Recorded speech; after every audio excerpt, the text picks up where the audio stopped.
ආයුබෝවන්. ඔබට තියෙන ප්‍රශ්න රටේ ප්‍රශ්න පිළිබඳව යුගයේ තරුණයින් ඔබේ හදවතට ආමන්ත්‍රණය කරන චරණ TV ඔබට ගෙනෙන සීතල ඊතල වැඩසටහන. This is Charana TV Seethala Eethala, Sri Lanka's #1 youth television program. Let's have a look at today's lineup.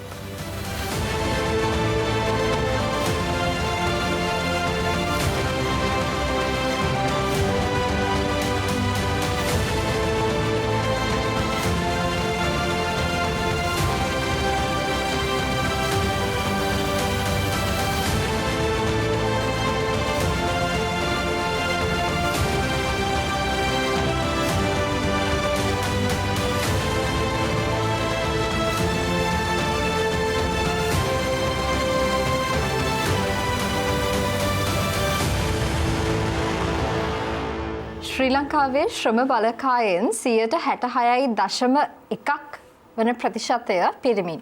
එය සංඛ්‍යාත්මකව ගත්තොත් මිලියන 5.6ක්. කාන්තාවන්ගේ සක්‍රීය ආර්ථික ජනගහනය හමුවේ කාන්තා ශ්‍රම බලකාය යෙදවෙන්නේ මිලියන 2.9යි. ඒ 100% විදියට ගත්තොත් 33.9ක ප්‍රමාණයක්. මේ අතර අපි මේ පොදුවේ ස්ත්‍රී පුරුෂ කියන පාර්ශවයන් දෙක ගැන කතා කරේ. හැබැයි අපි විශේෂයෙන්ම අවධානය යොමු කරන්නට ඕනේ රට තුළ තරුණ ශ්‍රමය. එහෙමත් නැත්නම් රටේ තරුණයින් කොයිතරම් දුරකට මේ ශ්‍රම බලකායට උර දෙනවද කියන කරුණ පිළිබඳව. රටේ පවතින විවිධ දේශපාලන ආර්ථික අස්ථාවරභාවයන් හමුවේ තරුණයාගේ ශ්‍රමයට නිසි වටිනාකමක් ලැබෙනවද? ඔවුන්ගේ අධ්‍යාපන සුදුසුකම් වලට ශ්‍රී ලංකාව ඇතුලේ නිසි වටිනාකමක් තියෙනවද? මෙන්න මේ ප්‍රශ්න සියල්ලම කේන්ද්‍ර කරගෙන අද කතිකයින් 6 දෙනෙක් එක්ක අපි කතා කරන්න තෝරගත්ත මාතෘකාව රැකියා වියුක්තිය හමුවේ තරුණ ශ්‍රමය. Yes, now every year we have thousands of graduates and school leavers with or without professional qualifications passing out with the ultimate goal of finding a job in the market. But what about the value they receive? What about the opportunities they receive? And what about the value? What about the opportunities? And also, what about the demand? Is there a demand for these graduates? Is there a demand for these school labours here in Sri Lanka? So we're going to discuss about these issues that we have here in Sri Lanka and with the topic of young labour in the face of unemployment. So let us now move on to our first speaker of the day, Pradeep Sanjeeva. Today, I want to talk about the challenges that young people face in the labour market due to unemployment. Youth unemployment is a significant issue that affects millions of young people in Sri Lanka at the moment.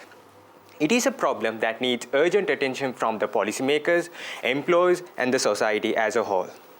This creates a negative impact where young people cannot get a job as they have lack of experience. But my question is, how can they gain experience without a job? Another challenge is the mismatch between the skills that young people have and the skills that employers need. Many young people have the education and training, but they do not have the skills that are in demand in the labour market. This creates a gap between what employers need and what young people can offer. To address these issues, we need to have a holistic approach. Firstly, we need to invest in education and training programs that provide young people with the skills that are in demand in the labour market. This will help to bridge the gap between what employers and what young people can offer. Secondly, we need to create more job opportunities for young people. This can be achieved through targeted policies such as tax incentives for young people who hire. Secondly, we need to create more job opportunities for young people. This can be achieved through targeted policies such as tax incentives for employees who hire young people or the subsidies for businesses that create new job opportunities. Thirdly, we need to support the entrepreneurship among young people. Many young people have innovative ideas and entrepreneurial spirit, but the problem is they do not have the resources and the support to turn their ideas into reality. By providing them with the necessary resources and support, we can help them to create their own jobs and contribute to the economy. In conclusion, youth unemployment is a significant issue that requires urgent attention. So as a suggestion, investing in education and training programs, creating more job opportunities and supporting entrepreneurship, we can help young people to overcome the challenges they face in the labour market. This will not only benefit young people but also contribute to the growth and the prosperity of our society. So, I like to conclude my speech with a small quote which is said by Mr. Narendra Modi, the Prime Minister of India. We need to give more importance to skill development because that way we can end the unemployment. Thank you very much. Now, he did talk about a very interesting point, and that is coming up with a holistic approach to bridge the gap between what's been taught in the school and what's there in the market, the actual demand. So bridging that gap is really, really important for a country to move forward. ඇත්තටම මේ ඒත් එක්කම තමයි අධ්‍යාපනය සහ වෘත්තීය පුහුණුවට ශ්‍රී ලංකාව තුළ කොයිතරම්නම් මුදලක් වෙන් කරනවද සහ කොයිතරම්නම් ප්‍රායෝගිකව ඒ සඳහා අපිට දැනුම තාක්ෂණය යොදවන්න පුළුවන්ද කියන ප්‍රශ්නය ප්‍රදීප් අපිට යොමු කරනවා. අපි ඒ සඳහා විසඳුම් බලාපොරොත්තු වෙනවා කියන කරුණත් එක්ක අපේ මීළඟ කතිකය සූදානමින් මේ විශ්මි සශ්මිලා. අද අපේ ටොපික් එක වෙලා තියෙන්නේ රැකියා වියුක්තිය හමුවේ තරුණ ශ්‍රමය. තරුණ තරුණියන්ට අද කාලේ තියෙන ලොකුම ප්‍රශ්නයක් නෙමෙයි රැකියා කියන එක. ඇත්තටම රැකියා නැද්ද? එහෙම නැත්නම් තියෙන රැකියාවන් වලට යොමු වෙන කැමති නැද්ද? රැකියා කොටස් තුනක් තියෙනවා. ප්‍රාථමිකාංශය, ද්විතීකාංශය සහ තෘතීකාංශය කියලා කොටස් තුනකට වෙන් වෙලා තියෙනවා. ඒත් මේ ප්‍රාථමිකාංශ රැකියාවන් වලට වෙන් වෙන්නේ කෘෂි කර්මාන්තය, ධීවර කර්මාන්තය වගේ ආශ්‍රිත රැකියා. සෙකන්ඩ් එකට නිෂ්පාදිත කර්ම කියන්නේ වඩු වගේ මොනවා හරි දෙයක් නිෂ්පාදනය කරන රැකියා තමයි සෙකන්ඩ් එකට අයිති වෙන්නේ. තර්ඩ් එකට එහෙම නැත්නම් හැමෝම යන්න බලාගෙන ඉන්න රැකියාවන් අයිති වෙන්නේ මෙන්න මේ තර්ඩ් එකට. ඒ කියන්නේ සේවා සපයන රැකියා. වෛද්‍ය වෘත්තිය එහෙම නැත්නම් ගුරු වෘත්තිය මෙන්න මේ වගේ වෘත්තීන් අයිති වෙන්නේ මෙන්න මේ තර්ඩ් එකට. ඔයාලගෙන් මම ප්‍රශ්නයක් අහුවොත් ඔයාලා යන්න කැමති මොන රැකියාවන් වලටද කියලා ඔයාලා අනිවාර්යයෙන්ම කියන්නේ මෙන්න මේ තුන්වෙනි කැටගරි එකේ තියෙන රැකියාවලට. ඇයි ඒ? ඇත්තටම මේක හේතුව අපි පුංචි කාලේ ඉඳන් අපේ අම්මලා තාත්තලා මුළු සමාජෙම අපේ ඔළුව වලට දාන්නේ ඔයා කරන හොඳ රැකියාවක්. මෙන්න මේ වගේ රැකියාවන් තමයි සමාජ පිළිගත්ත රැකියාවක්. ඒ කියන්නේ මම තුන්වෙනි කැටගරි එකේදී කිව්ව රැකියාවක්. හැබැයි උදාහරණයක් විදිහට මම ගත්තොත් ડોක්ටර් කෙනෙක් එහෙම නැත්නම් ගොවියෙක් ડોක්ටර් කෙනෙක් කවදාවත් කියන්නේ නැහැ නේද තමන්ගේ ළමයට ડોක්ටර් කෙනෙක් වෙන්න එපා කියලා. හැබැයි ගොවියෙක් කියනවා තමන්ගේ ළමයට මේ ගොවි වෘත්ති එහෙම නැත්නම් ගොවිය කියන තැන කරන්න එපා. ඔයා හොඳට ඉගෙනගෙන හොඳ රැකියාවක් හොඳ ලොකු මහත්තයෙක් වෙන්න කියලා. ඇයි ඒ? ડોක්ටර් කෙනෙක්ට තියෙන ආර්ථික ශක්තිමත්භාවය, ඒ සලකන ඒ ගරුත්වය, ඒ සැලකිල්ල සමාජ දෙන ගොවියෙක්ට තියනවද? නැහැ. ඔහු විඳින දුක් ඔහු විතරයි දන්නේ. ඒ නිසාම තමයි කියන්නේ මේ තැනින් එළියට යන්න කියලා. හැබැයි සමාජයේ මේ රැකියාවන් දෙකටම සමතන දුන්න නම් කවදාවත් මේ දෙක මේ විදිහට වෙනස් වෙන්නේ නැහැ. එතකොට මම උදාහරණයක් තව කියනවා. අපි ගත්තොත් විදේශ රැකියා, විදේශ රැකියා වලට හැමතිස්සෙම දෙන්නේ සමතන. ඒකනේ ආචාර්යවරු, මහාචාර්යවරු, ජනාධිපතිවරුන්ගේ ළමයි පවා මේ කේක් ෂොප් වල මේ වගේ පොඩි රැකියාවල නිරත වෙනවා. ඔයාලා දන්න හොඳම උදාහරණයක් තමයි බැරක් ඔබාමා. කියන්නේ කාලයක් ෂෙඩ් එකක වැඩ කරපු මිනිහෙක්. එතකොට මේ රැකියා වෘත්තියට සම විෂමතාවයක් අපේ ලංකාව වගේ දකුණු ආසියාතික රටවල විශේෂයෙන් අපේ ලංකාව වගේ තැනක් නොතිබුණනම් මේ රැකියා වෘත්තියට හේතු හරිම පහසුවෙන් හොයන්න තිබ්බා. මොකද කෘෂි කර්මාන්තය, ධීවර කර්මාන්තය වගේ ආශ්‍රිත රැකියා කොච්චර තිබුණත් අර තරුණයන් හොයන්නේ අර white collar jobs තැන. ඒ නිසා සමාජයේ මේ තියෙන විෂමතාවයන් දුරු කරලා මේ ආකල්ප මුල්බැසක තියෙන ආකල්ප වෙනස් කරලා අලුත් රැකියාවන් වලට යමු. ස්තුතියි. රැකියා විෂමතාවය හේතු කොටගෙන ශ්‍රී ලංකාවේ තරුණයින් අතර රැකියා වියුක්තියට හේතු සාධක වෙනවා. මේ තරුණ ශ්‍රමය අපිට නිසි ලෙස භාවිතා කරන්න නොහැකියාවක් බවට පත් වෙලා ශ්‍රී ලංකාව තුළ මේ පවතින රැකියා විෂමතාවයන්. එහෙම නැත්නම් මේ අපි රැකියා විවිධ ක්ෂේත්‍රයන් වලට, විවිධ තරාතිරම් වලට, සමාජ මට්ටම් වලට බෙදා දීම තුළ බොහොම ස්තුතියි විශ්මි මේ කරුණ අපිත් එක්ක බෙදාගත්තට. Yes, now she did mention about changing the mindset of particularly the students of Sri Lanka. How can we change the mindset and as the younger generation or as the youth, of this country, how can we actually change the mindset of the people here in Sri Lanka? How can we force an influence on them? And let's move on to our third speaker of the day, and it's Tharushika Amaravansha.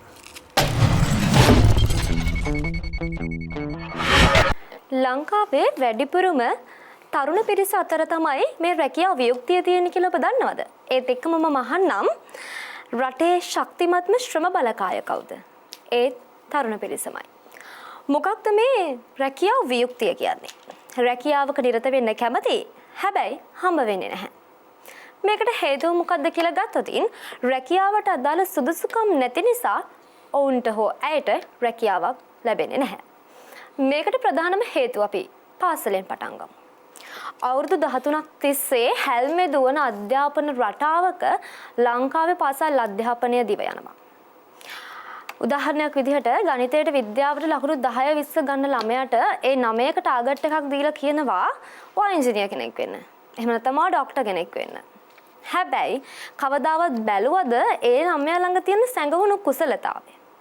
ඒ ළමයා ගණන් විද්‍යාවට දුර්වල නම් මොකක් හරි දෙයකට ඔහු දක්ෂ වෙන්න පුළුවන්. මොකද ලොවෙන් එකෙක් එක් දෙයකට වෙයි සමත්. උදාහරණයක් විදිහට ඉස්කෝලේ ඉන්න ඕනේ කටකාර ළමයි. ටීචර්ස්ලාගෙන් උනත් ගේම් ඉල්ලන ළමයි. ඇයි බැරි එහෙම ළමයෙක්ට කවියක් දෙකක් ලියන්න, නිසදසක් ලියන්න පොඩ්ඩක් පුරුදු කරවන්න. ඒක ඒ ළමයාගේ ඇඟ ඇතුලේ තියෙන වෙනම හැකියාවක්. අනිත් එක තමයි අපි සමහර ළමයි ඉන්නවා ඉගෙන ගන්න වෙලේ දක්ෂ නැති වුණාට එයාට රසට උයන්න පුළුවන්. ඇයි ඔයාට බැරි චෙෆ් කෙනෙක් වෙන්න? ගුරුවරු මොකක්ද කියන්නේ? නෑ. ඒ 9ක් ගන්න. එතනින් එහාට A levels. හැබැයි අනාගතයේ ළමයාට ජොබ් එකක් කරන්න පුළුවන් වෙන තරමේ සුදුසුකම් ටිකක් ලංකාවේ පාසල් අධ්‍යාපනය තුල නිර්මාණය කළාද? විෂයන් 12ක් 9 වසරට වෙනකම් ගන්නවා. ඊට පස්සේ එතනින් එහාට විෂයන් 9ක් දෙනවා O level වලට. අන්තිමේදී A level වලට එද්දි විෂයන් 3යි. හැබැයි ඔය එක විෂයක්වත් රැකියාවක් කරන්න ඕන වෙනවද? කුසලතාවය, පෞරුෂ සංවර්ධනය, නායකත්වය, ස්ථානෝචිත ප්‍රඥාව, ඒ කියන්නේ තැනට අනුව හැසිරීම. මේ ඒ කියන්නේ තියරිය විතරක් කවපු අධ්‍යාපන රටාවක්. ලොකුම ගැටලුව තියෙන්නේ උතන නේද? ළමයාව පුළුවන් නම් නිර්මාණය කරන්න රැකියාවක් හොයාගෙන යන තරුණයෙක් නෙවෙයි. රැකියා ටික ඇවිල්ලා තරුණයෝ හොයන ක්‍රමයක්. එහෙම හොයන්න පුළුවන් නම් ලංකාවේ මේ යන තරුණ රැකියාව වියුක්තිය ශක්තිමත්ම ශ්‍රම බලකාය අරගෙන අපිට ලෝකෙට ගෙනියන්න පුළුවන් නිර්මාණශීලී රැකියා ටිකක් නිර්මාණය කරන්න පුළුවන්. ස්තුතියි. What about this connection between the youth and the unemployment here in Sri Lanka? And what are the main reasons for this intertwining nature of these two factors? Whether it's a school system, whether it's the public mindset, we need to figure out what's the main reason behind this intertwining nature between the unemployment and the youth. And also, one thing to take from her speech is the potential. Sri Lankan youth, we have the potential, and it's all about executing it with the right opportunities. අනිවාර්යයෙන්ම අපේ ශ්‍රම බලකායෙන් අපිට ගත හැකි උපරිමය ගන්නට නම් අපි රැකියා නෑ කියලා කියනවට වැඩිය රැකියාවක් අපිව හොයාගෙන එන මට්ටමට අපේ අධ්‍යාපනය ප්‍රතිව්‍යුහගත කරන්නට ප්‍රතිසංස්කරණය කරගන්නට ශ්‍රී ලංකාවේ අධ්‍යාපන ක්‍රමයට හැකියාව තිබුණොත් අනිවාර්යයෙන්ම අපේ රටෙන් මේ රැකියා වියුක්තිය කියන සංකල්පය කතාවට භාජනය නොකරන තැනකට ගමන් කරන්නට අනිවාර්යයෙන්ම හැකියාව තියෙනවා. අපි කිටි විරාමයක් ලබාගෙන ඉමු. ඊට පස්සේ ඉතිරි කතිකයන් තිදෙනාගේ කතාවට යන්න එකතු වෙමු.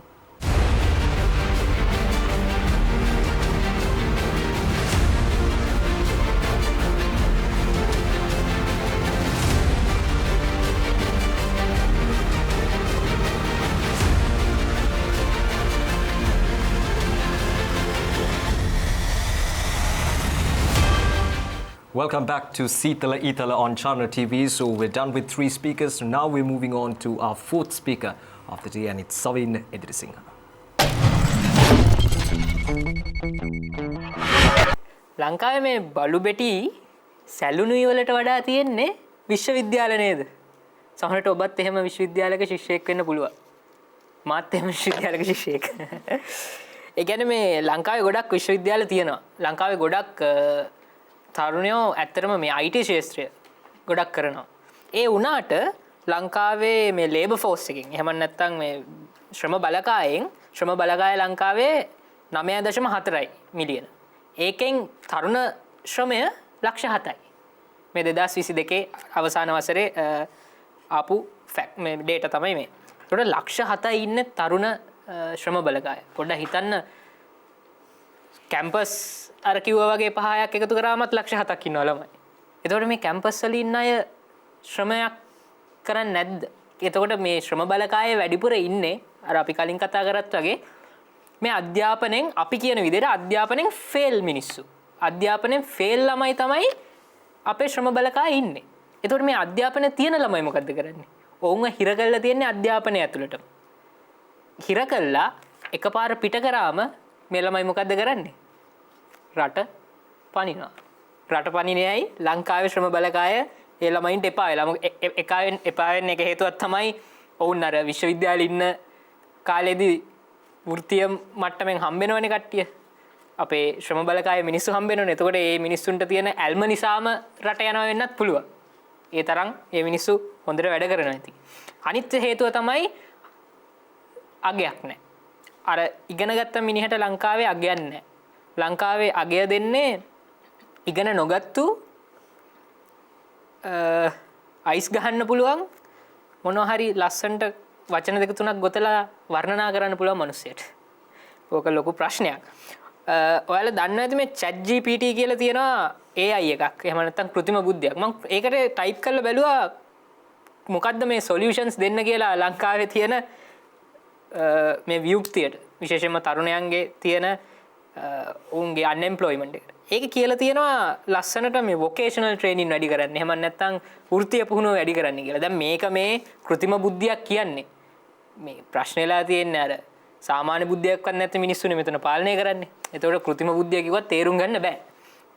ඒත් එක්කම තව තියෙන දෙයක් තමයි මට වටිනා දෙයක් මේකේ හම්බුණා. මේ කැරියර් කවුන්සලින්. අර කිව්වත් වගේ වෘත්තිමය වශයෙන් දෙන උපදෙස්. මම පොඩි කතාවක් කියලා නවත්තන්නම්. මගේ කාලය අවසానයි. ඒක අපි ඩිස්කෂන් රවුන්ඩ් එකේ කතා කරමු. එක කැම්පස් එකක ළමයෙක් කවුරු හරි ළමයෙක් ගිහිල්ලා කතා කරනවා වෘත්තීය උපදේශකයාත් එක්ක. වෘත්තීය උපදේශකයා අහනවා මොකටද කැමති ළමයෝ කරන්න කියලා. ඒ ළමයා කියනවා මේ මං කැමති වැඩි මහන්සි වෙන්නේ නැතුව ෂේප් එකේ වැඩි අර නිකන් ඉඳලා පඩි ගන්නවා කියලා කියන්නේ. ඒ වගේ දෙයකට කියලා. ඊට පස්සේ එහෙනම් මොකක්ද ඉතින් ඔයාගේ ඔළුවේ තියෙන්නේ? මට ඕන මේ විශ්වවිද්‍යාලයක කැරියර් කවුන්සලර් කෙනෙක් වෙන්න කියලා. එතකොට මේ කතාවේ ඇතුළතදී ඔයාලට තේරෙනවා ලංකාවේ වෘත්තීය මට්ටමේ මොකද්ද වෙලා තියෙන්නේ? ලංකාවේ එම්ප්ලොයිමන්ට් එකට මොකද්ද වෙලා තියෙන්නේ? අපි කතා කරමු ඩිස්කෂන් රවුන්ඩ් එකේදී.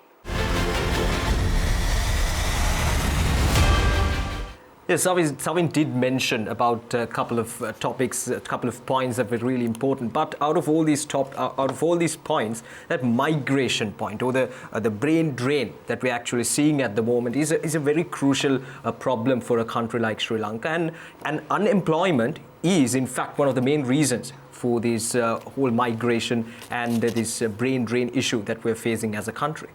නැවතවරක් අපිට සවින්ගේ කතාවෙතිත් මුණ ගැහෙනවා මේ වෘත්තීය පුහුණුවට ලබා දෙන්න ඕන ඉඩකඩ ශ්‍රී ලංකාව වගේ රටක් තුළ වැඩි කරන්න ඕනි කියලා අපිට ප්‍රථම කතිකයා වෙච්ච ප්‍රදීප් ගෙනුත් මේ කතාව එනවා. බොහොම ස්තුතියි සවින් මේ කතාවත් එක්කම අපිට මේ වෘත්තීය මාර්ගෝපදේශනය කියන දේ කොයිතරම්නම් ලංකාව තුළ වැදගත්ද විශේෂයෙන්ම විශ්වවිද්‍යාල පද්ධතිය තුළ එතනින් එහාට ගිහලා අපිට පාසල් මට්ටමෙන්ම මේ වෘත්තීය මාර්ගෝපදේශනය කියන එක පටන් ගන්න පුළුවන් නම් සමහර විට විශ්වවිද්‍යාල වරම් ලබා නොලා සමහර විට විශ්වවිද්‍යාල වරම් ලබා ගන්නට නොහැකි වෙන දරුවන්ට පවා ඒ වෘත්තීය මාර්ගෝපදේශනය තුළින් තමන්ගේ ජීවිතය සාර්ථක කරගන්න හැකියාව අනිවාර්යයෙන්ම ලැබෙන්නට ඉඩ තියෙනවා. අපේ ඊළඟ කතිකයට අපි යමු වෙමු මේ ජයමිනී පුත්තිකා. රැකියා වියුක්තිය හමුවේ තරුණ ශ්‍රමය. මගේ සහෝදර සහෝදරියෝ කලින් කතා කළා වගේම රැකියාවන් සහෝදරියක් කිව්වා රැකියාවන් අපිව හොයාගෙන එන්න ඕනි කියලා. ඔව් රැකියාවන් අපිව හොයාගෙන එන්න ඕනි. අපි දැනගන්න ඕනි අපිට තියෙන රැකියාව මොනවද කියලා. අද වෙනකොට ලංකාවේ සමහර ශ්‍රේෂ්ත්‍රවල තියෙන රැකියාව මොනවද කියලාවත් සමහරු දන්නේ නැහැ. ඒකට හේතුව තමයි මෙයාලා හොයන්නේ නැහැ. හරිම කම්මැලි જાතියක් අපේ ලංකාවේ ඉන්නේ. බය වෙන්න දෙයක් නැහැ. කියන්න පුළුවන් එහෙම. මොකද ඇත්තටම ඔයාලට දෙන විෂය විතරක් අදාරලා පාඩුවේ යන පිරිසක් ඉන්නේ මේ පාර. එහෙම නෙමෙයි වෙන්න ඕනේ. Tamanට දෙන විෂය ධාරාව හරහා මට පුළුවන් නම් විවසායකයෙක් වෙලා මෙන්න මේ දේ නිෂ්පාදනය කළ තවත් පිරිසකට තවත් රැකියාවක් දෙන්න. අන්න එතනයි තරුණ ශ්‍රමය එළියට එන තැන. තරුණ ශ්‍රමය කියලා අපිම රැකියාව කරන්න ඕනි කියලා එකක් නැහැ. අපිට පුළුවන් රැකියාවක් නිර්මාණය කරන්න. අන්න ඒකයි තරුණ ශ්‍රමයේ තියෙන බලවත්කම. ඒකට හොඳ දෙයක් තමයි තව දෙයක් මම දැක්කා තව අපේ සහෝදරියක් කිව්වා බැරක් ඔබාමා ගැන. බැරක් ඔබාමා විතරක් නෙමෙයි. ලංකාවේ පාලකයෝ තමන්ගේ දරු දැරියෝ විවිධාකාර උසස්ම ස්ථානවලට නිකන් වගේ යවන්න බලද්දි බැරක් ඔබාමාගේ දුව සුපර් මාකට් එකක සුපර්වයිසර් කෙනෙක් විදිහට කැෂියර් කවුන්ටර් එකේ ඉඳන් ලෙවල් එකකට යනකම් ඒ තැන වැඩ කරා. ඇයි අපේ රටේ එක පාලකයෙක්ගේ දරුවෙක් ඔය වගේ පොඩි රස්සා කරනවද? කොහෙත්ම නැහැ. කොහෙන්ද ඒගොල්ලන්ට ඩිග්‍රී? සමහරු කැම්පස් ගිහිල්ලාද කියලා අපි දන්නෙත් නැහැ. ඒ වගේ ව්‍යාජ මවපු දේවල් අපේ ලංකාවේ තියෙන්නේ. තව දෙයක් තමයි අනිවාර්යෙන් කම්කරුවාගේ ඉඳන් දැන් අපේ සහෝදරයක් කිව්වා ගොවියෙක්ගේ පුතා ගොවියෙක් වෙනවට කැමති නැහැ. හරි සාධාරණයි. අම්මා තාත්තා කැමති තමන්ගේ දරුවෝ හොඳම තැනට යවන්න. ඒ වුණාට ගොවියෙක්ගේ පුතා ගොවියෙක් නොවි කෘෂි උපදේශක කෙනෙක් වෙන්න පුළුවන්. තමන්ගේ තාත්තගෙන්ම දෙයක් අරගෙන එයාට ඊට වඩා එහා දෙයක් කරන්න පුළුවන්. කිසිම රැකියාවක් අඩු රැකියාවක් නෙමෙයි. හැම රැකියාවකටම එකම විදිහට ගරු කරන්න ඕනේ. ක්ලීනින් කරන කෙනා අද ලංකාවේ නැත්තම් අද ඔබ අපිරිසිදු කෙනෙක්. අපි තව දෙයක් කතා කරමු ඩිස්කෂන් රවුන්ඩ් එකේදී. Thank you. අපිට තත්වය තරාතිරම නොබලා වෘත්තියකට ගරුත්වය ලබා දෙන්න පුළුවන් නම් අපේ රට තුළ තියෙන අධ්‍යාපන ක්‍රමයට එහා ගිහිල්ලා අපිට දේවල් ගවේෂණය කරන්න පුළුවන් තරුණයෙක් වෙන්න පුළුවන් නම් අපිට රැකියාවක් නැහැ. අනේ අපිට රැකියාවක් ලබා දෙන්න කියලා සමහර විට පාරවල් ගානේ උද්ඝෝෂණ කරන්න අපිට අපේ රටේ තරුණ ශ්‍රම බලකායට සිද්ධ නොවෙන්නට ඉඩ තියෙනවා. බොහොම ස්තුතියි ජයමිනි අපිට මේ කරුණ ඉදිරිපත් කළාට. And another important point that you mentioned is creating that awareness amongst the youth or among the school children. Creating that awareness and making them realize about the opportunities that are waiting for them in the society or in the job market. So that's a very important point, and I think we'll be discussing about it in the discussion round as well. Let us now move on to our final speaker for the day, Amanda Padivitana. Unemployment. We'll move into this question very simply. Why people are unemployed? Because they do not have work to do. Why people do not have work to do? Because people don't buy goods and services by them. Why people don't buy goods and services? Because they don't have money. Why people don't have money? Because they are unemployed. So can't you see? This is a cycle. So can you imagine this? This is the major impact that can affect for an economy of a country. Unemployed කියන එක මේ තරම්ම ප්‍රශ්නයක් නම් කොතනින්ද මේ ප්‍රශ්නේ පටන් ගන්නේ? කොතනින්ද මේ ප්‍රශ්නෙට අපි විසඳුම් හොයන්න ඕනේ? මෙහෙමයි. අපි ඉස්කෝලේ අපි ලොකු කාලයක් වැය කරනවා පාසලේ ඉගෙන ගන්න. ඒ වගේම විශ්වවිද්‍යාලෙත්. ඉස්කෝලේ ඇතුලේ දැන් අපි ලොකුවටම එළියට යන තැන අන්තිමට A levels වලින් A levels වලින් අපේ රටේ තියෙන mainly streams 4. Art, Commerce, Science subjects and Tech. ඉතින් මේ ලෝකෙම අපිට ගන්න ඕන සර්විසස් වලට ගැලපෙන ජොබ්ස් වලට යන්න පුළුවන් මේ ෆීල්ඩ්ස් 4න් විතරද? UGC එකේ අපේ UGC යුනිවර්සිටි බුක් එක ගත්තොත් එහෙම කෝසස් මහා ගොඩක් තියෙනවා. ඔය කියන කෝසස් මහා ගොඩටම ගැලපෙන ජොබ්ස් එළියට ගියාම තියෙනවද? මෙතනයි ප්‍රශ්නේ. ජොබ් වලට ගැලපෙන මිනිස්සු අපි හදන්න ඕනේ. ජොබ්ස් වලට ගැලපෙන මිනිස්සු හදන්න නම් තියරි පුරෝගත්තු නිකම්ම තියරි කණු වැඩක් නැහැ.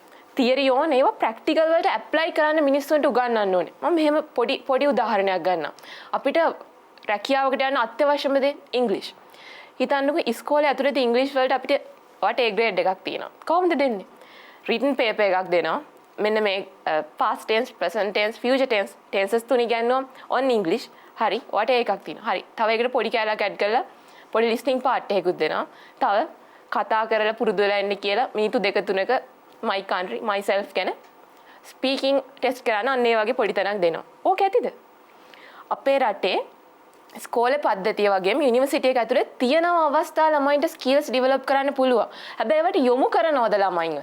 කමියුනිකේෂන් ස්කිල්ස් අනිත් මිනිස්සු එක්ක ඉන්නේ කොහොමද? ජොබ් එකට ගැලපෙන්න මොනවද අපි හදා ගන්න ඕනේ? කියන්නේ කොන්ෆිඩන්ස් එක, සෙල්ෆ් කොන්ෆිඩන්ස් එක මේවා හදාගන්න තැන් ඉස්කෝලේ ඇතුලේ යුනිවර්සිටි එක ඇතුලේ දෙකේම තියෙනවා. හැබැයි ළමයින්ව මේ තැන්වල වටිනාකමක් ළමයින්ට පෙන්වන්නේ නැහැ. මෙන්න මේ තැනින් මේවා ඩෙවලොප් කරගත්තොත් තමයි ඔයාට ජොබ් එකකට ගැලපෙන මිනිස්සෙක් වෙන්න පුළුවන් කියලා. ඒ වගේම අර ඔළුවට දාන්න ඕනේ ඔයා ડોක්ටර් කෙනෙක්, ඉංජිනේර් කෙනෙක්, ලෝයර් කෙනෙක්, টොප් රෑන්ක් කෙනෙක් ඩිග්‍රී එක වෙන්නේ නැතුව තව ඒ වගේ වටේ බැඳුන තව ගොඩාක් තැන් තියෙනවා. මේ තැන් වලට ගියාම ඔයාට මේ වගේ පිළිගැනීමක් තියෙනවා. ඒ පිළිගැනීම අපි රට තුලින් හදන්න ඕනේ. අපේ රටේ හරිම වටිනා කියන්නේ බුද්ධිමත් මිනිස් සම්පතක් තියෙනවා. අපි මේක හරි බුද්ධිමත්ව යූස් කරලා මේ ගැටලුවට උත්තර හොයමු. Thank you. Well, she did mention about a cycle. Unemployment resulting in unemployment. So that's a very interesting approach that we will have to look at. Now, another important thing that she did mention in her speech is giving emphasis to the practical applications. As much as you give emphasis on the theoretical approach or theoretical applications in school, in universities, we need to give emphasis on the practical application as well in schools and in universities on equal basis. සමහර විට ඔබ අධ්‍යාපනය එහෙම නැත්නම් පාසලේදී උගන්වන ඒ විෂය දැනුම අතින් ප්‍රඥාවක් වෙන්නට පුළුවන්. ඔබට ගත හැකි ඉහළම ග්‍රේඩ් එක ඔබ අරගෙන වෙන්නට පුළුවන් මේ වෙන විට. හැබැයි ඔබ තුළ ගොඩනගාගත යුතු නායකත්වය, පෞරුෂත්වය, සංනිවේදන කුසලතාවයන් ටික ගෲප් එකක් එක්ක වැඩ කරන්න එහෙම නැත්නම් මේ කණ්ඩායම් හැඟීමකින් යුතුව වැඩ කරන්න අවශ්‍ය කුසලතාවයන් ටික ඔබ ගොඩනගාගෙන තියෙනවද? ප්‍රශ්නාර්ථයක්. ඒ කුසලතාවයන් එක්ක ඔබ ඔබේ විෂය කුසලතාවයන් සපුරගත්තොත් අනිවාර්යයෙන්ම ඔබට රැකියා ශාස්ත්‍රයට ගියාම රැකියා වියුක්තියක් බවට පත් නොවි රැකියා නියුක්තියක් බවට පත් වෙන්නට ඉඩ අවකාශය අනිවාර්යයෙන්ම තියෙනවා. අද අපි සීතල ඊතල වැඩසටහනෙන් කතා කරන මාතෘකාව රැකියා වියුක්තිය හමුවේ තරුණ ශ්‍රමය. අපි සංවාද වටයට යොමු වෙමු ඊට කලින් කෙටි විරාමයක් ලබාගෙන.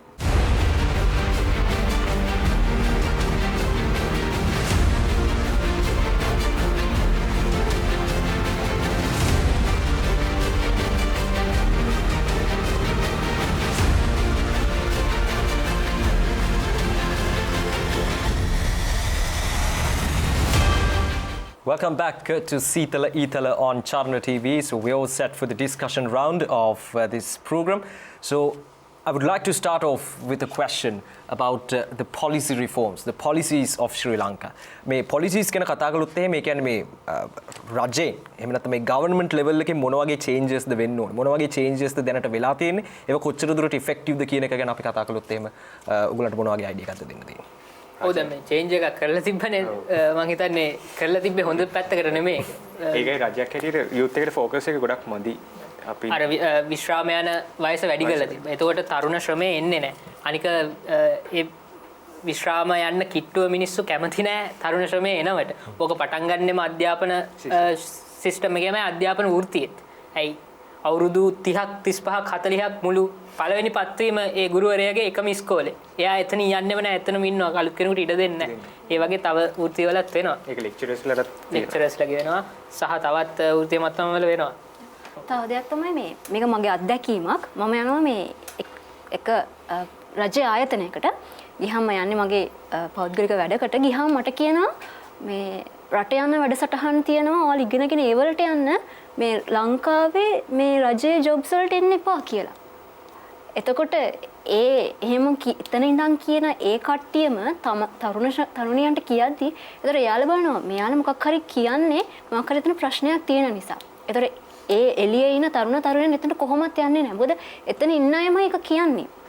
කෙනෙක්ට පිළිගන්න පුළුවන් දෙයක්. ඒ වගේ ප්‍රශ්නක් තියෙනවා. ඒ කියන්නේ ඔක නිර්මාණය කළාම තියෙන්නේ මේ කියන්නේ දැන් අර කිව්වා වගේ විශ්‍රාම වයස වැඩි කර කියන්නේ ඇත්තටම ගොනාකි මිනිස්සු කියලානේ කියන්නේ. ඔය නාකි සෙට් එකම තමයි නිර්මාණය කරන්නේ මේ වලට එන්න එපා. මේ අපිත් හරි අමාරුවෙන් දුවන්නේ අපිට පඩියක් මදි. හැබැයි ඒකට වැලියු එකක් දෙන්නේ කොහොමද කියලා කවුරුත් කතා කරන්නේ නැහැ. ඒත් එක්කම තමයි දැන් ඔය වැඩිහිටි වෘත්තිකයන් කියන කොටාසේ තරුණ ශ්‍රමිකයින්ට දෙන අවස්ථාව බොහොම අඩුයි නේද? අපි හිතමු රැකියා ස්ථානයකට අලුතෙන් එන තරුණ ශ්‍රමිකයෙක් ගත්තහම සමහර විට ඔහු තුළ බොහොම නිර්මාණශීලී පුද්ගලයෙක් ඉන්න පුළුවන්. අලුත් අදහස් අරගෙන එන කෙනෙක් වෙන්න පුළුවන්. හැබැයි මොකද්ද කියන්නේ? ඔයගොල්ලෝ තාම අලුත් දේවල් දන්නේ. අපි මෙතන අවුරුදු ගාණක් හිටපු පරණ මිනිස්සු. අපි තමයි දන්නේ. මෙතන සිස්ටම් එක දන්නේ අපි. ඒ සංකල්පය නැත්නම් ඒ පරිකල්පනය කොයිතරම් දුරට ප්‍රායෝගිකද මේ තරුණ ශ්‍රමය කියන දේ 100%ක් අපිට වැඩබිමේදී යොදා ගන්නකොට? අනිවාර්යෙන් හිරණ්‍යක්ගේ මම කියන්නම් ඒකට අපේ තරුණයන්ගේ අලුත් අදහස් ඉදිරිපත් කරනවා. ඔය විදිහටම රිජෙක්ට් වෙනවා. රිජෙක්ට් වෙච්ච කට්ටිය තමයි රට යන්න බලාගෙන ඉන්නේ. එයාලගේ අදහසට වටිනාකමක් දෙන තැනකට යන්න බලාගෙන ඉන්නේ. ඔය හේතුව නිසා අපේ ලංකාවට රැකියා දහස් ගණනක් අහිමි වෙනවා. උදාහරණයක් විදිහට ගත්තොත් එක යුගයක එක මෑත කාලීනව අපේ තරුණයෙක් ගේනව concept එකක් විදුලිය නිෂ්පාදනය කරන ක්‍රමයක්. යම් කිසි දෙයකින් විදුලිය නිෂ්පාදනය කරන ඒ වගේම විදුලිය නැතුව නිෂ්පාදන වගේ දේවල් ගේනවා. අලුත් දේවල්. කවුරුත් හිතුවේ නැති දේවල්. ඒ වුණාට ඒවා කියනවා මේවා කළා මේක කරන්න බෑ. මේ රටේ මේ දේ කරන්න බෑ. ඒක එයා රිජෙක්ට් කරපු ගමන් එයා ඒ ප්‍රොපෝසල් එක අරන් යනවා වෙන රටකට. එතනින් හරි මාදරෙන් එයාව බාර ගන්නවා. එයාට එයාගේ වැලියු එක කොච්චරද කියනවා නම් ප්‍රාන්තයක් ලබා දීලා රැකියා දහස් ගණනක් දීලා එයාට ලොකු වැලියු එකක් දීලා තියෙනවා. ඉතින් අපේ තරුණ ශ්‍රමය රැකියා වියුක්තිය මේවා ප්‍රශ්නාර්ථ තමයි. ඔව් අනිත් එක අර මේ තරුණයන්ගේ ෆීල්ස් අපි කතා කරා. මම පෞද්ගලික වශයෙන් ගත්තම මම ඩිග්‍රී එකක් කරනවා. ඒක මානව ශාස්ත්‍ර පැත්තට යන ඩිග්‍රියක්. ඊට පස්සේ මම ඩිජිටල් මාකටිං කරලා තියෙනවා. ඊට පස්සේ මනෝවිද්‍යාව සහ ජාත්‍යන්තර සම්බන්ධතාව. ওই වගේ ගොඩක් කාරණා එකතු වෙලා කරලා තියෙනවා. එකක් මට මගේ දෙමව්පියන් ඒව කරන්න මුදල් ලබා දෙනවා. ඒක අපි අනිවාර්යයෙන්ම කතා වෙන්න ඕන. එහෙම කරන්න බැරි කොටාසෙකුත් ඉන්නවා ලංකාව ඇතුළත. ඒත් මට අවුරුදු 22ක් 23ක් යනකොට තමයි තේරුනේ මේක මමම මුදල් හම්බ කරගෙන මමම ඉගෙන ගත්තම වටිනව නේද කියලා. ඒක සාමාන්‍යයෙන් බටහිර රටක තරුණයෙකුට ඒක අවුරුදු 14 දී 16 දී වගේ හිතන දේවල්. අපිට 22 23 දී හිතෙන්නේ. සමහර වෙලාවට ඒට අවකාශය තිබෙන වටපිටාවක් ඒ රටවල් වල අනිවාර්යයෙන්. ඒක වෙනවා. ඒතකොට අර එකකට විතරක් හිර වෙලා ඉන්න එපා. අර වඳුරට වැල් ගොඩක් තියෙන්න ඕන වගේ ගොඩක් අතු අල්ලගන්න. මොකද එතකොට කවදාවත් බිම වැටෙන්නේ නැහැ. මොකක් හරි අත්තක එල්ලෙන්න පුළුවන්. එහෙම අපිට ලංකාවේ ඇතුළත කරන්නේ නැහැ. මොකද අර සබ්ජෙක්ට් 9ක් උගන්වන හිතන්න ওই සබ්ජෙක්ට් 9ම දන්නවනම් ළමේ ලංකාවේ මිනිස්සුන්ට ලං වෙන්නවත් බෑ. එහෙනම් අර අපි කියන වගේ රාවණා යුගයක ඉන්නේ අපි. එහෙම ඒක කරන්න පුළුවන් නම් ඒ වුණාට ඒ දෙන දේත් හරියට දෙන්නේ නැහැ. අපි අර සීතල ඊතල වල මැක්කගේ කතාව මම හිතන්නේ හිරණ්‍ය දන්නවා. මැක්කගේ කතාව තමයි මේ අධ්‍යාපනය. කොහෙන් ගියත් අධ්‍යාපනයට එන්නේ. අන්තිමට අදත් ඒ අධ්‍යාපන පැත්තට තමයි එන්නේ. අපි බලමු අර කිව්වාගේ ව්‍යවසාය ගත්තා. ඒකත් අධ්‍යාපනයට ඇතුළත්ම වෙන්න ඕන දෙයක්. අපි කියන්නේ ඇත්තටම මම ව්‍යවසාය මේ එන්ටර්ප්‍රෙනර්ෂිප් ඉගෙන ගත්තේ A level වලදී. but අපිට පුළුවන් ඔක grade 1 ඉඳලා ළමයෙක්ට උගන්වන්න ඒක ගොඩාක් වටිනවා. අසමත් වුණාට පස්සේ තමයි ඔය වෘත්තීය පුහුණුව ආයතන ඒවා ඔය ආයතන ටික එළියට ඉස්කෝලෙන් එළියට කැටගරයිස් කරනවානේ අර දුර්වල ළමයා සහ දක්ෂ ළමයා කියලා. ඒක තමයි ගොඩක්ම වැරදි. ඒක එහෙමයි. දැන් මෙතන මට තව ප්‍රශ්නයක් එනවා. ඔය කැටගරයිසේෂන් එක සිද්ධ වෙන්නේ අපි අවුරුදු 3-4ක් ඉගෙන ගත්ත දැනුම පැය දෙකක පේපර් එකකට දීලානේ. හැබැයි සමහර විට මට ඔයගොල්ලෝගේ කතාව වලින්ම ඉස්මතු වෙච්ච දෙයක් තමයි සමහර විට ගණිතයට දක්ෂ දරුවෙක් සංගීතයට දක්ෂ වෙන්න පුළුවන්. එහෙම නැත්නම් විදුලි කාර්මිකයෙක් වෙන්න අවශ්‍ය ඒ අපිට මට පෞද්ගලිකව බැරි වෙන ඒ ටෙක්නොලොජි එක සම්බන්ධ දැනුම විශ්මිට තියනවා වෙන්න පුළුවන්. හැබැයි ඒකට අවශ්‍ය ඒ සමහර විට අපිට ගණිත විෂය ධාරාවේ ගත්තොත් භෞතික විද්‍යාවේ එක මොඩියුල් එකක් එහෙම නැත්නම් එක සබ්ජෙක්ට් එක පොඩි කොටසක් විතරයි විදුලිය සම්බන්ධ පාඩමක් වෙන්න පුළුවන්. හැබැයි ඒ දරුවා කැමති නම් ඒක ඔස්සේ ගිහිල්ලා ඒ තුලින් තමන්ගේ වෘත්තිය කරගන්න අපි වෘත්තීය පුහුණුවක් කියන තැනකට ඒ කියන්නේ විශ්වවිද්‍යාල වරම් හිමි වුණත් වෘත්තීය පුහුණුවකට යොමු වෙනවා කියන එක තුළ නිකන් ලැජ්ජාවට කාර්යයක්. එහෙම නැත්නම් රට තුළ පිළිගැනීමක් නැහැ කියන තත්වයක් තියෙනවනේ. ඒක කොහොමද දකින්නේ තරුණයෝ විදිහට? මම දෙයක් කියන්න හිරණ්‍යක්කේ අක්ක කිව්වා දැන් ඉලෙක්ට්‍රික් පැත්තට කැමති කෙනෙක්. තවත් ප්‍රශ්නයක් තියෙනවා සමහරු කැමති නැහැ ගැහැණු ළමයි පිරිමි ළමයි කියලා බෙදලා ජොබ්ස් දෙන්න. ඒ වුණාට මම දැකලා තියෙනවා දැන් ටෙක් කරනවා ගොඩක් ගැහැණු ළමයි. ඒ වගේම මෝටර් මැකැනික් පැත්තේ ගොඩක් ගැහැණු ළමයි ඉන්නවා. ගැහැණු ළමයි පිරිමි ළමයි කියලා කිසිම රස්සාවක් බෙදන්න බෑ. ඕනම කෙනෙක්. ඉතින් පිරිමි ළමයින්ට උයන්න පුළුවන් නම් ගැහැණු ළමයෙක්ට වාහනයක් හදන්න බැරි වෙන්න බෑනේ. අන්න ඒ සංකල්පය අපි බිඳින්න ඕනේ. අනිවාර්යෙන් ඒක වෙනවා දැන් අර අධ්‍යාපනයෙන් ඒ වුණාට අර වෘත්තීය මට්ටමින් අර එන ගෑනු ළමයින්ට ඉඩ දෙනවා නම් වැඩ කරන්න කම්පැනි ඉතාමත් හොඳයි. එතන දෙන්නේ නැති එක ලොකු ප්‍රශ්නයක් වෙලා තියෙනවා. ඒ වගේම සවිනය කියපු දෙයක් ප්‍රායෝගිකව මමත් අත්දැකලා තියෙනවා. අවුරුදු 23ක් 25ක් විතර වෙන කෙනෙක් ගෙදර ඉඳන් ඩිග්‍රියක් කරනවා කියලා විශ්වවිද්‍යාල යනවා කියලා ගෙදර ඉඳන් ගෙදර සල්ලි වලින් එයා වැඩ කරනවා. ඒ වුණාට මගෙම දන්න මිත්‍රයෝ ඉන්නවා. එයාට වඩා පහළ පන්තිවල එයාගේ සහෝදරයෝ ඉන්නේ. ඒ සහෝදරයා එයා හිතනවා නෑ මං ගෙදරට හම්බ කරලා දෙන්න ඕනි කීයක් හරි. මමත් මොන හරි ඉන්වෙස්ට්මන්ට් එකක් කරන්න ඕනේ. එයාට පුළුවන් එයාගේ ටැලන්ට් එකෙන් එයා ඒ ටැලන්ට් එක යූස් කරලා මම දන්න විදිහට එයා ස්පෝර්ට් පැත්තෙන් ගියා. අද එයා ස්පෝර්ට් පැත්තෙන් ගිහිල්ලා අයියටත් ඩිග්‍රී එක කරන්න සල්ලි දෙන තැන එයා ඉන්නේ. අන්න ඒ වගේ හැමෝම කියනවා නම් ඩිග්‍රී එකක් කරන්නේ ෆේල් වෙච්ච කෙනා කියලා මම මේ මතයට එකසේම විරුද්ධයි. ඩිග්‍රී එකක් කරන්නේ සමහර විට මුදල් නැති වෙන්න. එහෙම නැත්නම් තමන් ආස දේ අපිට කරන්න බැරි වෙන තැන් තියෙනවානේ. ඉඩ දෙන්නේ නැහැ. පෞද්ගලික අංශයේ ඒ වුණාට ඉඩ දෙනවා. රට ඇතුලේ මේ ජොබ්ස් නැහැ කියේ කම්ප්ලේන් එක කර ඉන්නවට වඩා ඇත්තටම අපි දැන් තරුණයෝ අතර අනිත් මිනිස්සුන්ට වැඩි ටිකක් ක්‍රියේටිවිටි කියන එක වැඩිනේ. ඒක හිතුවොත් එහෙම ඒ කියන්නේ තරුණයෙක් හැටියට ඔන්ටර්ප්‍රීනර් මයින්ඩ්සෙට් එකක් හදාගන්නවා ඔන්ටර්ප්‍රීනර් කෙනෙක් වෙනවා කියන එක මේ හරි ඇත්තටම ලොකු අභියෝගාත්මක දෙයක්. හැබැයි ඒතරට මූව් වුණොත් එහෙම ලංකාව ගත්තාම අද ප්‍රශ්න ගොඩක් කියන්නේ එතනට විසඳුම් ගොඩක් ඕනේ. විසඳුම් ගොඩක් ඕනේ කියන්නේ එතන ඔපචුනිටිස් ගොඩක් තියෙනවා. නොහිතන පැත්තකින් නොහිතන විදිහට අපිට දියුණු වෙන්න පුළුවන්. අර පොඩි තැන ඉඳන් අපේ ඔළුවේ හදාන්න ඕනේ ඔන්ටර්ප්‍රීනර් මයින්ඩ්සෙට් එක. මේ ඔයාට තනියෙන් ඔයාගේ හැකියාවෙන් දෙයක් කරන්න පුළුවන්. තරුණයෝ හැටියට අපිට ඒ හයියත් ලැබෙන්න ඕනේ වටපිටාවෙනුත්. පුංචි තැනකින් ඉඳන් අර නොහිතන පැත්තක නොහිතන තැනක තියෙන ප්‍රශ්නයකට විසඳුමක් හොයලා ලෝකෙම ජය ගන්න කෙනෙක් වෙන්න පුළුවන්. සමහර වෙලාවට යූත් එක ගත්තොත් අර්බන් ඒරියාස් වල ගිහිල්ලා ඔන්ටර්ප්‍රිනර්ෂිප් කියන්නේ මොකද්ද කියලා ඇහුවොත් ගොඩක්ම දන්නේ ඒකයි අනිත් එක තමයි මේ ඔන්ටර්ප්‍රිනර්ෂිප් කියන එක ගොඩක් කට්ටිය හිතනවා බර වචනයක්. මම ඔන්ටර්ප්‍රිනර් කෙනෙක් වෙන්න නම් මම කවුරුත් හොයාගත්තේ නැ දෙයක් හොයාගන්න. ඉංග්‍රීසියෙන් කියන වගේම තමයි සිංහලෙන් කියද්දී ව්‍යවසායකයෙක්. එහෙනම් බර වචනයක්. ඒ වුණාට මම කියන්නම් මන් දන්න ව්‍යවසායකයෙක් ගැන. හඳුන් කූරා. මිනිහගේ නම. අපේ මාත් එක්ක එක ඉගෙන ගත්තු ළමයි. මිනිහා ඕලෙවල් වලින් පස්සේ ඔහු ඕලෙවල් අසමත් වුණා. ඒ වුණාට ඔහු ජීවිතේ සමත් අපිට වඩා හැමෝට. ඔහු හඳුන් කූරු කරන්න පටන් ගත්තා බස් එකේ. ගාල්ලේ ටවුන් එකේ. ඊට පස්සේ ඔහු ගියා මේ පොළවල් වලට ගිහලා හඳුන් කූරු කරන්න ගත්තා. ඊට පස්සේ ටික හඳුන් කූරු කරනාට පස්සේ මිනිහා පොත් බිස්නස් එකට ගියා. මෙහෙම අර ලෑලි ගහගෙන ඒවයි පොත් දාලා පොත් රුපියල් 20ට මතක ඇති මේ ඔය රුපියල් 20ට 10ට වගේ පොත් තිබ්බා. දැන් නම් 20ට 10ට පොත් ගන්න වෙන්නේ නැහැ. 20ට පොත් එක්ක 100ට 5ට 100යි එහෙම. ඔහොම ගිහිල්ලා දැන් මිනිහට ඩීමෝ බට්ටා ට්‍රක්ස් 4ක් විතර තියෙනවා. මිනිහා දැන් පොත් බිස්නස් එකේ ඉන්නේ. පොත් යවනවා අර ඒ වගේම විකුණන එයා වගේම විකුණපු මිනිස්සුන්ට පොත් දෙන්නේ එයා තමයි. දැන් මට ළඟදී හම්බුණා ඔහු මාත් එක්ක කතා කරලා කිව්වා ඔහුට ලක්ෂ 6ක 7ක වගේ ආදායමක්. ආදායම විතරක් තියෙනවා කියලා ලක්ෂ 6ක 7ක මාසෙකට. එතකොට අපි තාම සෙකන්ඩ් ඉයර් ඔහු ජීවිතේ ගොඩ ගිහින් ඉවරයි. ඒකත් හිතන්න ඕන ව්‍යවසායකය කියන්නේ අර සමහර විට අලුත් විදිහට හිතන කෙනා ව්‍යවසායකය වෙන්න පුළුවන් ඇත්ත. ඒ වුණාට අලුත් විදිහට නෙමෙයි දන්න දේම මොකක් හරි තව මිනිස්සෙක් කරන දේම ඊට වඩා හොඳට කරන්න පුළුවන් නම් ඒත් ව්‍යවසායකයෙක් ඒත් සේල්ස් මාකටර් කෙනෙක්. ඒතකොට මේ සේල්ස් කියන එකත් වැඩි වෙන්න ඕන ලංකාවේ. ලංකාවේ සේලර්ස්ලා නැහැනේ විශේෂයෙන්ම මේ අපේ මේ සිංහල මං ජාතිය ගෙනාවට සමායන්නේ වුණාට එහෙම තමයි මේ අපි කියන්නේ සිංහල ජාතියට විකුණන්න බෑ. අපි ඒක විශේෂයෙන්ම කියනවා මේ අපේ මුස්ලිම් යාළුවන්ට අපි කියනවානේ මුස්ලිම් කඩේකට තමයි යන්න හිතෙන්නේ කියලා. මොකද එයාලා අපිට මාකටිං ඒ තරම් සේල්ස් හොඳට කරනවා. අපේ දැන් ලංකාවේ කෙනෙක්ගේ ෂොප් එකකට ගියොත් මම දැකන ගොඩක්ම වීක්නස් එක තමයි ඒගොල්ලෝ කම්මැලි.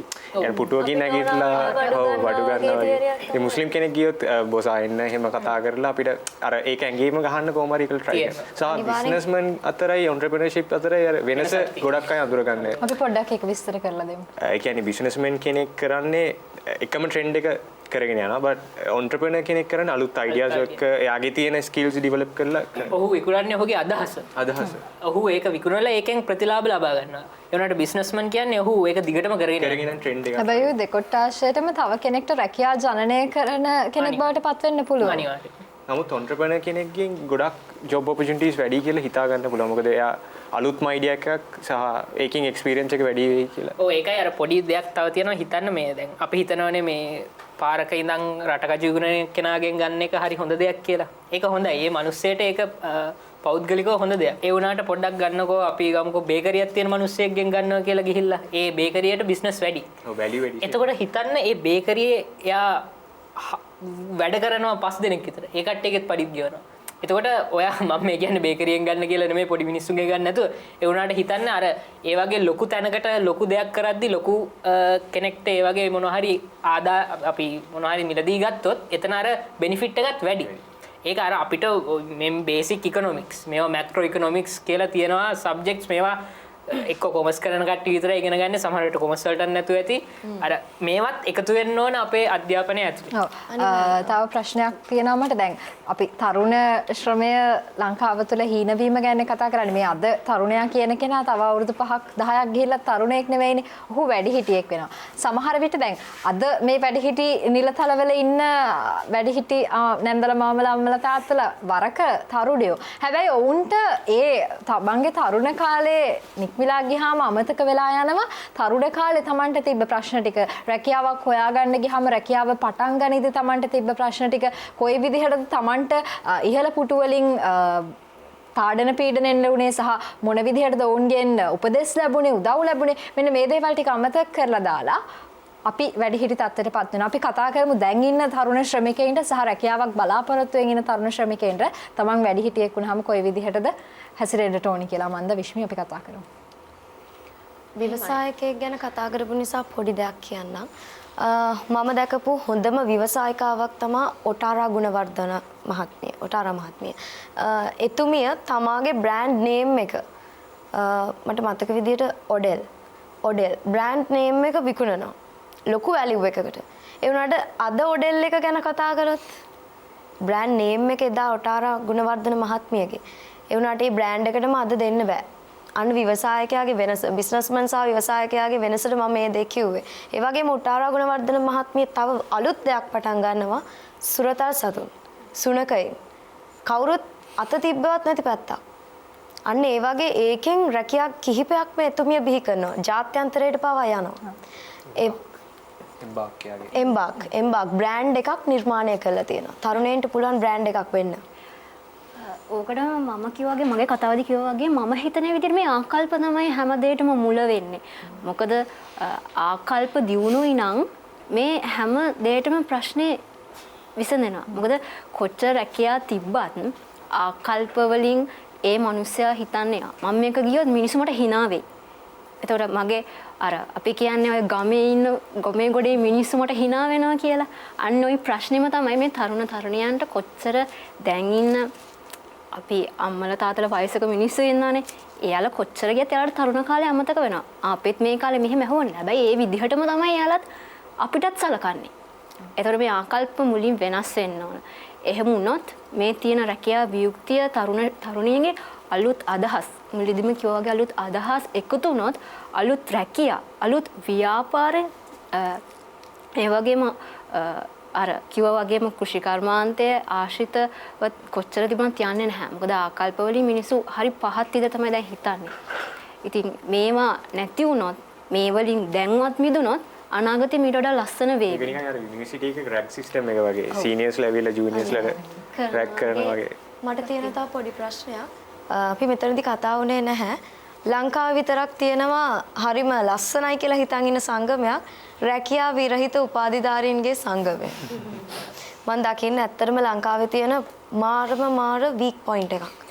ඒක මේ එතකොට අපිට කතා කරනවා අධ්‍යාපනය ගැන සහ මේ දීපු ඩිග්‍රිය ගැන. අනිවාර්යයෙන්.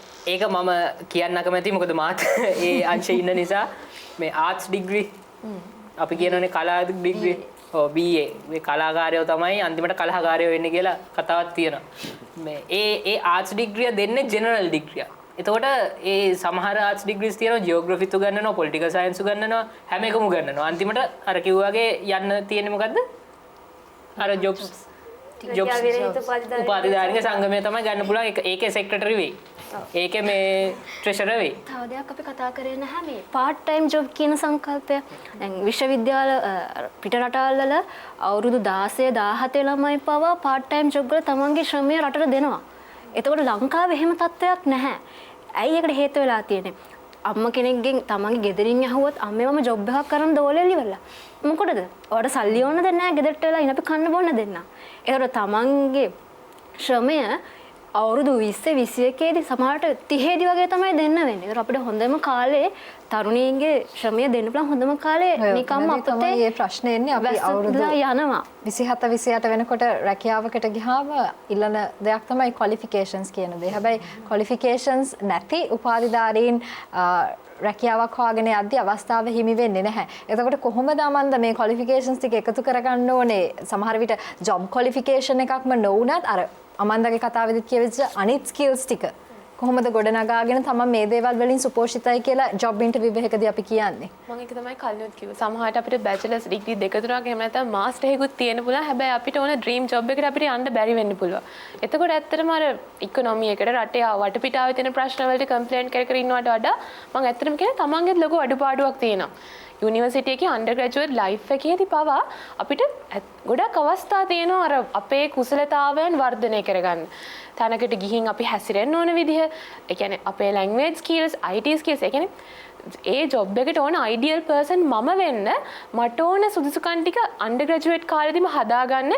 එහෙම නැත්නම් ඒ යන ජොබ් එකට ඕන රික්වයර්මන්ට්ස් ටිකට ගැලපෙන අයිඩියල් පර්සන් ඔයා වෙන්න අර වටපිටාවේ තියෙන අවස්ථාවලින් පුළුවන් හැටියට ගන්න ඕනේ උදව්ව.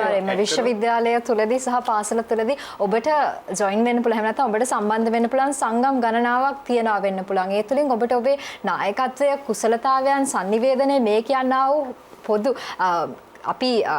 අපිට ඩිග්‍රී සර්ටිෆිකේට් එකෙන් ගන්න බැරි අනෙකුත් අත්‍යවශ්‍ය කුසලතාවයන් ටික ගොඩනගා ගන්න හැකියාව අනිවාර්යෙන් තියෙනවා. මට කාලයට හරස් වෙමින් බොහොම කෙටියෙන් ඔය 6 දෙනාගේ අවසාන නිගමනයන් 6ත් එක්ක එකතු වෙන්න සිද්ධ වෙනවා. ප්‍රදීප්. මම යෝජනා කරන්නේ යූත් කෙනෙක් විදිහට තමන්ට ලැබෙන ඔක්කොම අවස්ථා ටික ග්‍රැබ් කරන්න. ඒක චැලෙන්ජ් එකක්, ඒක ෆේල් එකක්. නමුත් ඒක ෆේස් කරලා ඒ චැලෙන්ජස් වලට මුහුණ දෙන්න කියලා. එතකොට අන්එම්ප්ලොයිමන්ට් එකට ඒක ඉෂුව එකක් වෙන එකක් නැහැ කියලා. මම කියන්නේත් තියෙන පාරම්පරික මත වලින් මිදිලා අලුත් ආකල්ප ගේන්න අනාගතයේ ලස්සන වෙයි. තමන්ගේ කාලය ශ්‍රමය නිකරුණේ තමන්ට රැකියාවක් වෙනකන් ඉන්න නැතුව තමන් විසින් රැකියාවක් හොයාගෙන යන තැනටපත් වෙන්න. එතකොට මේ රැකියාව වියුක්තියට විසඳුම් ලැබෙනවා කියන එක. ඔයා පාසල් ශිෂ්‍යයෙක්ද? ජොබ් එකක් ඕනේද? එහෙනම් තමන්ට දෙන දේ නෙවෙයි තමන්ට අවශ්‍ය දේ කරන්න පුරුදු වෙන්න. රැකියාවක් ඔබ හොයාගෙන යන තැනට නෙවෙයි. රැකියාව ඔබව හොයාගෙන යන තැනට ඔබ ඔබේ තේරීම කරන්න. අවුරුදු 13ක පාසල් කාලය නිකරුණේ අපරාධේ නාස්ති කරන්න එපා. ඔබ වෘත්තීය මට්ටමින් උසස් තැනක ඉන්න පුද්ගලයෙක් නම් ඔබට පල්ලෙහි ඉන්න තරුණ වෘත්තිකයට පුළුවන් තරම් උදව් කරන්න. සහ මම මේ නම් ටිකක් කියන්නම් සංගම් ටිකක මේවා විශ්වවිද්‍යාලෙත් තියෙනවා, දැන් පාසල් වලත් තියෙනවා. මේවා ගැන පොඩ්ඩක් හොයලා බලන්න. රොටරැක් ක්ලබ්, ලියෝ ක්ලබ්, අයිසෙක්, ග්‍රැවල් ක්ලබ්, තව ගොඩක් තියෙනවා. ටෝස් මාස්ටර්ස්. මේවා ගැන හොයලා බලන්න. මේවා ගැන අහලා බලන්න. ඒ වයින් ඉදිරියට යන්න. මොකද කවදා හරි ඔබට ඒක වැදගත් වෙයි. අනිවාර්යයෙන් මේක වැදගත් වෙනවා. පොත කටපාඩම් කරලා විභාගයකට ලියලා ජොබ් එකකට යන සංස්කෘතියෙන් මිදිලා පර්සනැලිටි එක හදාගෙන කොන්ෆිඩන්ට් එකක් ඇතුව තමන්ගේ තැනට යන්න උත්සාහ කරන්න. තරුණ ශ්‍රමයට කවදාවත් බැරි නෑ. අනිවාර්යෙන් යන්න පුළුවන්. අන්එම්ප්ලොයිමන්ට් කියන එකේ වික්ටිම් කෙනෙක් වෙන්න ඕනේ නැත්තම් සාමාන්‍ය බහුතරයේ අතරේ විශේෂ කෙනෙක් වෙන්න උත්සාහ කරන්න. ඒකට අවශ්‍ය සුදුසුකම් ඔයා වටේ තියෙන සම්පත් වලින් එකතු කරගන්න බලන්න. වසංගතය නිමා වෙලා වසන්තය උදා වෙච්ච මොහොතක රටේ ආර්ථිකය එන්න ආගාදයට යොමු වෙන මොහොතක අපි අමතක නොකළ යුතු දෙයක් තමයි ලෝකේ කොයි හරි තැනක කොයි හරි මොහොතක නැවත වරක් වසංගතයක් උදා වෙන්නට පුළුවන්. වසංගතයක් ඇති වෙන්නට පුළුවන්. එහෙව් මොහොතක ඔබට ඔබේ ජීවන රටාව පවත්වාගෙන යන්න බොහොම ස්ථායි රැකියාවක් එහෙම නැත්නම් බොහොම ස්ථායි වටපිටාවක් ඔබ විසින් නිර්මාණය කරගන්නට අත්‍යවශ්‍යයි. ආදරණීය අයියක් නංගි මල්ලි තරුණේනි මම ඔබටයි මේ ආමන්ත්‍රණය කරන්නේ. එහෙව් වටපිටාවක ඔබට පුළුවන් නම් ඔබේ පවුලේ බර කරට ගන්න. ඔබ බොහොම ශක්තිමත්, ඔබ බොහොම ජව සම්පන්න තරුණයෙක්. අවස්ථාව කෙසේ වෙතත් කොහොම උදා වුණත් ඔබ තුළ තියෙන කුසලතාවයන් ටික නගා සිටවාගෙන ඒ තුලින් ඔබට හැකි උපරිමය ඔබ වෙනුවෙන් පවුල වෙනුවෙන් රට වෙනුවෙන් කරන්නට පුළුවන් නම් අනිවාර්යෙන්ම රැකියාව වියුක්තියක් බවට පත් නොවි රැකියාවක නිරත වෙන්නෙක් බවට පත් වෙලා රටේ ආර්ථිකයට රටේ ශ්‍රම බලකායට අනිවාර්යෙන්ම ඔබට දායකත්වය ලබා දෙන්නට පුළුවන් වෙනවා. කම්කරු දිනයක් ගැන කතා කරද්දී හුදෙක් මහපාරේ වැඩ කරන අපිට එදිනදා දේවල් වලට අත්‍යවශ්‍යම වෙන සේවකයන් කම්කරුවන් විදිහට සලකන පුද්ගලයන් විතරක් නෙවෙයි සමස්ත වැඩ කරන ජනතාවම අපි තරුණ මහලු මේ ශ්‍රමය හැමදෙනාගේම ශ්‍රමය අගයන තැනටපත් වෙමු. එවිට අපිට රටේ ශ්‍රම බලකාය නගා සිටවල රටේ ආර්ථිකය නැවත වරක් ස්ථායී තැනකට ගන්නට අනිවාර්යයෙන්ම හැකියාව තියෙනවා. Is youth labor in the face of unemployment here in Sri Lanka? That is the topic that we went with today for this week's episode of Seethala Eethala on Charana TV, and we discussed numerous points, including the policy reforms. And one of the most important thing to notice is that as much as we want policy reforms, as much as we want changes in the system, in the government, in the system of how things proceed here in Sri Lanka, we need to equip ourselves, we need to arm ourselves with the necessary skills as well, because it's our responsibility to make sure that we will go out to the market and we'll find a job that will suit our requirements, that will suit our necessities. So that is one thing that we need to look back and rethink about this whole unemployment thing, and to come out of this unemployment thing here in Sri Lanka. So that marks the end of this week's episode of Seethala Eethala on Charana TV. We would like to thank each and every one of you for joining with us for this program, and we would like to see each and every one of you in one of the upcoming programs as well.